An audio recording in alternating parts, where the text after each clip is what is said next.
കേസിൽ പ്രതിയായി ജയിലിൽ കഴിയുന്ന തിരുവനന്തപുരം കോർപ്പറേഷൻ കൗൺസിലർ ആർ സുഗതന് അനുകൂലമായി കത്ത് നൽകിയതിന്റെ പേരിൽ സസ്പെൻഷനിലാണ് ഇപ്പോൾ തദ്ദേശ വകുപ്പ് അണ്ടർ സെക്രട്ടറി ചിത്ര പി അരുണിമ. ചിത്രയ്ക്ക് പിന്തുണയുമായി ഇപ്പോൾ ബി.ജെ.പിയുടെ മുതിർന്ന നേതാക്കൾ രംഗത്ത് വരുന്നു. കുമ്മനം രാജശേഖരനും സുരേഷും ഉൾപ്പെടെയുള്ള നേതാക്കൾ ചിത്രയ്ക്ക് പൂർണ്ണ പിന്തുണയാണ് പ്രഖ്യാപിച്ചിരിക്കുന്നത്.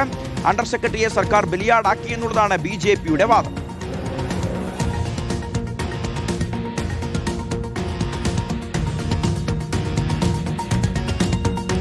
ഗോപാൽ ശീലാസനൽ ഈ വാർത്തയുടെ വിവരങ്ങൾ നൽകാൻ നമുക്കിപ്പം ചേരുകയാണ്. ഗോപാൽ, ഈ ഉദ്യോഗസ്ഥർക്കെതിരെ ശക്തമായ നടപടി ഉണ്ടായിരിക്കുന്നു. കടുത്ത അതൃപ്തി കെ.എം. ഷാജി പരസ്യമായി തന്നെ മാധ്യമങ്ങൾക്ക് മുന്നിൽ പറയുകയും ചെയ്തു. ഈ സർക്കാരിന്റെ നയമോ നിലപാടോ അല്ല ഉദ്യോഗസ്ഥരുടെ ഭാഗത്തുനിന്ന് ഉണ്ടായതെന്ന് പറഞ്ഞു.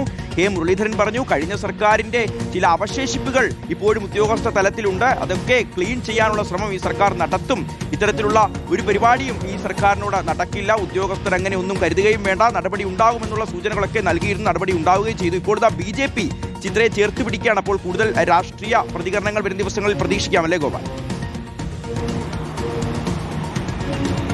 തീർച്ചയായിട്ടും ഇതൊരു രാഷ്ട്രീയ പോരിലേക്ക് കടന്നിരിക്കുന്നു എന്നുള്ളതാണ് ഏറെ പ്രധാനപ്പെട്ട കാര്യം. കാരണം നേരത്തെ ഷിഹാസ് സൂചിപ്പിച്ചതുപോലെ തന്നെ UDF സർക്കാർ ഇത് സർക്കാരിനെ മറികടക്കുന്ന, സർക്കാർ നയങ്ങൾക്ക് വിരുദ്ധമായി പ്രവർത്തിക്കുന്ന ഉദ്യോഗസ്ഥർക്കുള്ളൊരു ശാസന സന്ദേശം എന്ന രീതിയിലാണ് ചിത്ര പി അരുണിമയ്ക്കെതിരായ നടപടിയെ സമീപിച്ചിരിക്കുന്നത്. അതേസമയം തന്നെ മറുവശത്ത് ചിത്രയ്ക്ക് നിരുപാധികം പിന്തുണ നൽകുക, ചിത്രയെ സംരക്ഷിക്കുന്ന രാഷ്ട്രീയ നിലപാട് സ്വീകരിക്കുക എന്നതാണ് BJP എടുത്തിരിക്കുന്ന ഒരു സമീപനം. കാരണം മുതിർന്ന നേതാക്കളായിട്ടുള്ള കുമ്മനം രാജശേഖരൻ, S സുരേഷ് അടക്കമുള്ളവർ ഇതിനോടകം തന്നെ പ്രതികരണവുമായി രംഗത്ത് വന്നിട്ടുണ്ട്. അതായത് ഭരണഘടനയ്ക്ക് അനുസൃതമായി നിയമപരമായി തന്നെ നിലപാട് സ്വീകരിച്ച തീരുമാനങ്ങൾ എടുത്ത ഒരു മിടുക്കിയായ ഉദ്യോഗസ്ഥയെ ബലിയാടാക്കുകയാണ് സംസ്ഥാന സർക്കാർ എന്നതാണ് ആരോപണമായി ഉന്നയിക്കുന്നത്. വലിയ അഴിമതി ആരോപണം നേരിടുന്ന പല ഉദ്യോഗസ്ഥരും സെക്രട്ടേറിയറ്റിൽ ജോലി ചെയ്യുന്നുണ്ട്. ആ ഉദ്യോഗസ്ഥരെ ഒന്നും ഒരു വിരലനക്കം കൊണ്ടുപോലും തൊടാൻ തയ്യാറാകാത്ത സർക്കാർ പഠിച്ച് മിടുക്കിയായി ഈ KS പദവിയിലേക്ക് എത്തിയ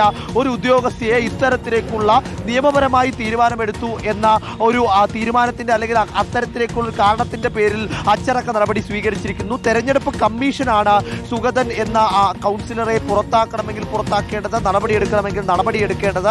ആ ചട്ടം പിന്തുടർന്നതിന്റെ പേരിൽ ഒരു കാരണവശാലും ചിത്രയെ ബലിയാടാക്കാൻ അനുവദിക്കുകയില്ല. എല്ലാ തരത്തിലും ചിത്രയ്ക്ക് വേണ്ട പിന്തുണയൊരുക്കും.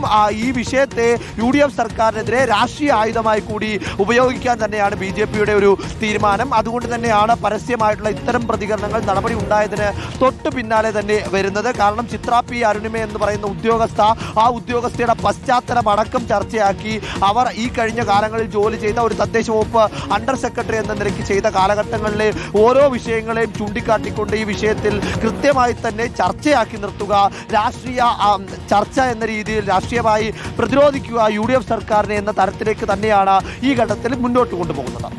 ശരി ഗോപാൽ, അപ്പോൾ തിരുവനന്തപുരം കോർപ്പറേഷനുമായി ബന്ധപ്പെട്ടുള്ള രാഷ്ട്രീയ ആരോപണ പ്രത്യാരോപണങ്ങൾ തുടരുകയാണ്.